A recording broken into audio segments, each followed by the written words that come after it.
আসসালামু আলাইকুম রহমতুল্লাহ।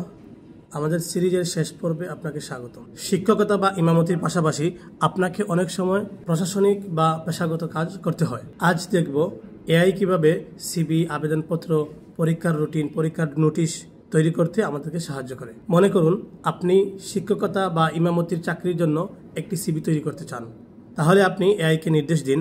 অবশ্যই আমরা সিভির ফরম্যাট তৈরি করার জন্য চ্যাটজিপিটিকে ইউজ করব। তারপর লিখব একজন আরবি শিক্ষকের জন্য একটা প্রফেশনাল সিভি তৈরি করে দাও।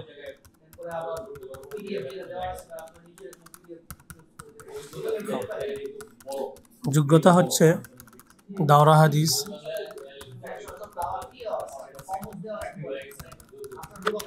হাদিস, রেজাল্ট মুমতাজ, পাশের সন 2020, কিছু হার্ড স্কিল ও কিছু সফট স্কিল যেমন কম্পিউটার কমিউনিকেশন স্কিল। ইংরেজিতে দাও।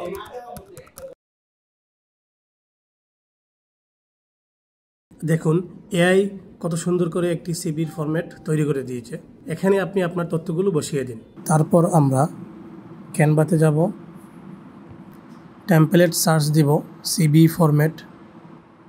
দেখুন অনেকগুলা সিভি ফরম্যাট আমাদের সামনে চলে আসছে। আমরা এখান থেকে ইচ্ছামতো সিভি ফরম্যাট নিয়ে আমরা আমাদের তথ্যগুলো দিয়ে পূরণ করতে পারি। যেমন আমি এই সিভিটা নিলাম। তারপর হচ্ছে আমরা এখান থেকে নাম চেঞ্জ করব, ডেজিগনেশন চেঞ্জ করতে পারি। তারপর হচ্ছে এখানে আমরা প্রোফাইলের জায়গায় ক্যারিয়ার অবজেক্টিভ দিতে পারি। চ্যাটজিপিটি আমাদের কী দিয়েছে দেখব। ক্যারিয়ার অবজেক্টিভ কপি করলাম, কপি ক্যানভাতে গিয়ে আমরা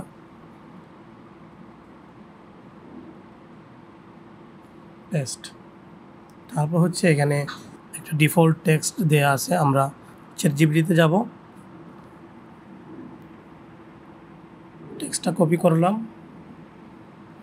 দেন আমরা এই জায়গাতে পেস্ট করব। অনেক সুন্দর চেঞ্জ হয়ে গিয়েছে। এভাবে আমরা প্রত্যেকটা ইনফরমেশন আমরা এখান থেকে চেঞ্জ করে নিব। তারপর হচ্ছে আমরা ডাউনলোড দেব। তার আগে আমরা দেখে নিব কিভাবে পিকচার চেঞ্জ করব। আমরা আপলোডে যাব। তারপর হচ্ছে এখানে আমার কিছু পিকচার আছে, একটি পিকচার দিয়ে দিব। অবশ্যই ফর্মাল পিকচার ইউজ করার ট্রাই করবেন। আমার এখানে ফর্মাল পিকচার নেই, এটা দিলাম। তারপর এটা ড্র্যাগ এন্ড ডাউন করে আমরা ফ্রেমের ভিতর দিয়ে দিব। দেখেন কত সুন্দর সিভি তৈরি হয়ে গেছে। তারপর হচ্ছে আমরা এখান থেকে ডাউনলোড দিব। দেখুন ডাউনলোড হচ্ছে, অনেক সুন্দর।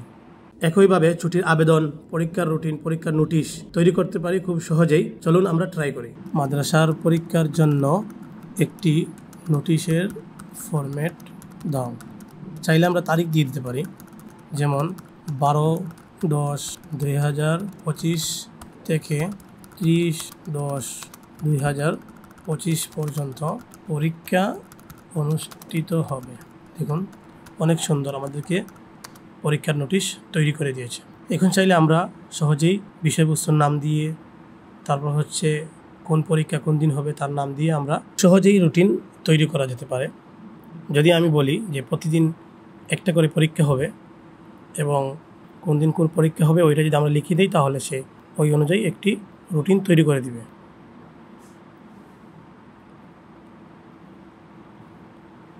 দেখুন আমি যে নোটিশের মধ্যে যে তারিখ দিয়েছিলাম 12/10/2025, এখান থেকে শুরু করে 30/10/2025 বৃহস্পতিবার পর্যন্ত এটি রুটিনের ফরম্যাট দিয়ে দিয়েছে। আমরা এখানে চাইলে বিষয়বস্তু বসিয়ে দিতে পারি, বা চাইলে আমরা যদি তাকে বিষয়বস্তুগুলো লিখে দিই সেখানে বসিয়ে দিবে। এভাবেই আমরা আমাদের অফিসিয়াল কাজগুলো সহজেই করতে পারি ইনশাআল্লাহ। আশা করি এই সিরিজটি আপনাদের জন্য উপকারী হয়েছে। চলুন প্রযুক্তিকে ভয় না পেয়ে একে আমাদের জ্ঞান অর্জন ও দ্বীনি প্রসারে ব্যবহার করি। আপনার যে কোনো প্রশ্ন কমেন্টে করতে পারেন। সবাইকে অসংখ্য অসংখ্য ধন্যবাদ আমাদের সাথে থাকার জন্য। আমরা আবারও আসবো অন্য কোনো সিরিজ নিয়ে আপনাদের সাথে। আসসালামু আলাইকুম ওয়া রাহমাতুল্লাহ।